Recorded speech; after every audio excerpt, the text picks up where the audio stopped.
Hey everybody, welcome. I'm Norman Reinhardt. Welcome to Living Opera. Glad you're here. Today I just want to take just a few minutes to add a musical component to the series that I began on Monday called Lessons from the Stage.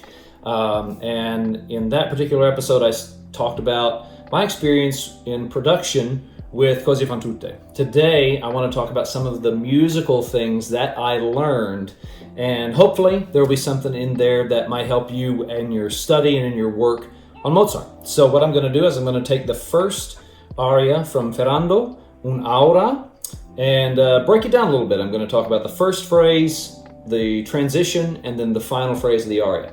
All right, here we go. Aura. Point number one, the very first phrase. This is, as with many Mozart arias, a very difficult start because it's extremely exposed and you have nothing really bringing you in. There's no big introduction, there's no real Vorspiel that brings you into the aria and sets the mood. So you have to find a way to set the mood out of the gate. You have bum ba da bum, aura, and that's all you got. So the first thing I want to talk about is, I'm sure many of you know this, but just in case, always remember every aria has a structure. Every aria, that's not just Mozart. Every aria, every ensemble, every piece has a structure to it. And you will play within that structure, but you set that up, okay? So that's what we're doing in this very first phrase. In the very first phrase, we're setting up the structure of the aria, the tone, the tempo, the drive of the piece. And then what we will do is as we go through it, we will then play within that structure that we have started at the very beginning, okay? So that's the first thing to remember. The second thing is a vocal point, which is, this sits in a very difficult tessitura, C sharp, E, A. C sharp, E natural to A natural. The whole way through, you sit in E, F sharp, G sharp, A. And that's what you do the whole time. So it's very important that just as you set that kind of dramatic tone and that dramatic structure, that you also set the right vocal track to set you up through the entire piece. What we don't want in this is to get weighed down and to get really thick in what vocally in what we're doing, okay? So two things, we're gonna set the structure, the tone, the drive, that movement forward. I don't mean, when I say drive, I don't mean hectic. I just mean that kind of forward momentum of the drama. If I demonstrate that very quickly, I'll sing the first two phrases and then we'll move on to the second point, okay? Bum ba da bum. Una amorosa del nostro tesoro. Bum bum bum bum bum. Okay? So for me, I don't want to start that too slowly. I want to make sure, because part of the tempo is that, besides the fact that it kind of helps the dramatic intention move forward, is that it also keeps weight out of the vocalism, at least for me. So anyway, there we go. There's the first phrase. Let's hop over to the transition. All right, point number two, the transition.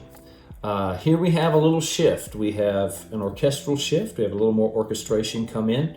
We have a textural shift. We have a color shift. And we have a new or different kind of urgency, dramatic urgency that comes into the piece. One of the things that may happen at this particular moment is there may feel like a tendency to speed up. It actually stays pretty steady. Now, if you do want to, you decide, okay, I want to actually feel like I'm moving forward a little bit or moving towards the front part of the beat, whatever, that's great. That's a conversation you can have with your pianist, your conductor, your director, and you decide whatever kind of dramatic moment you're trying to create. The one thing I would say about it, if you do want to, keep it steady or move it a little forward, that's fantastic. What I would caution against, and this is just from my own experience with the aria and what I've done and what I've seen, I would caution against slowing it down here.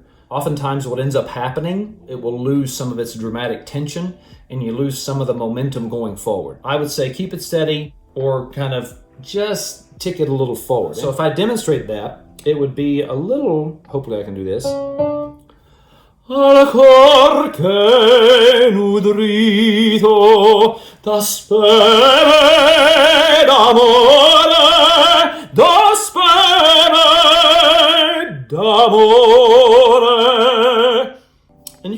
that down a little bit there if you want, play around with that. But it's about sensing those changes and those shifts and feeling that new urgency and creating that new color. Okay? So there is a little part about the transition. Let's hop over to the last phrase. All right, everybody, you've made it. Here we are to the last section, the last phrase of the aria. And this, like every other Mozart aria, is extremely difficult, and he was mean. But it's beautiful. So I just want to go through the last phrase really quickly, just give you a few little tips, a few little ideas that I think may help you as you're studying and working on it, okay? It's the last phrase. First of all, it starts... Al cor porgerà, and it repeats. What I would say about this, especially when you are first learning it, don't make a lot out of it. Just keep moving through it. Al cor porgerà, al cor porgerà. Okay? That way you physicalize exactly what you need. It stays narrow, it keeps the weight out, so it doesn't get heavy on you and slow down. The more time you spend with it, the more it gets in your body. Of course, then you'll change the color, you'll change the dynamic, maybe you'll broaden the tempo a little bit. There's a ton you can do. Remember, the very next phrase, you have at the end of that phrase, you have a fermata, and then you have this lovely moment that kind of these parenthetical fermatas have set up for you. So you do have time to take a moment to really enjoy the stretch in tempo and change the colors. Don't feel bad about just moving through those phrases until you really feel solid and really feel comfortable in them. Al cor porgerà, al cor porgerà. Don't make any more out of it. It stays narrow, it stays consistent, slender, and moves right through. Okay? Now, the next phrase. Un dolce ristoro. Part of the secret to it is in the fermata and how you carry the phrase over dramatically. Okay? Because oftentimes what we see is, and I've done it myself, porgerà. Un dolce ristoro.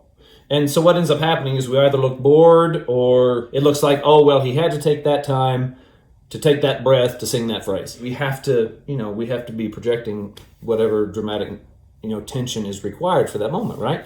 So what we want to do here is as soon as that porgerà, maintain the thought of that dramatic intention moving forward, so that you don't drop. And it's the same after the phrase, that fermata, into the end, holding the tension.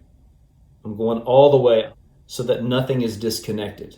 And then for the last phrase, whatever that pause is, as soon as you start that last phrase, at least in my opinion, like you're shot out of a cannon. I mean, just like, boom, excitement, and here we go, let's do this. Al cor porgerà. And then you're out, okay? We come out of the first fermata.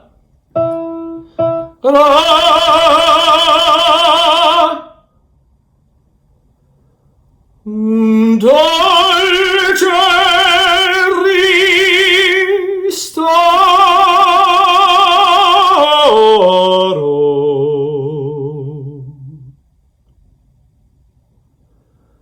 Al cor porgerà. So something like that. So that we hold the tension, and then we go, bam, we go. Okay? Please subscribe to the YouTube channel, hit the bell to be notified whenever there's a new video. Check out the first episode in the series Lessons from the Stage on my Instagram account. I look forward to seeing you next week for the next episode of Lessons from the Stage. I will also be adding another musical component to it. So thanks so much. I hope you have a great day. Take care of yourselves. We'll see you soon. Bye-bye.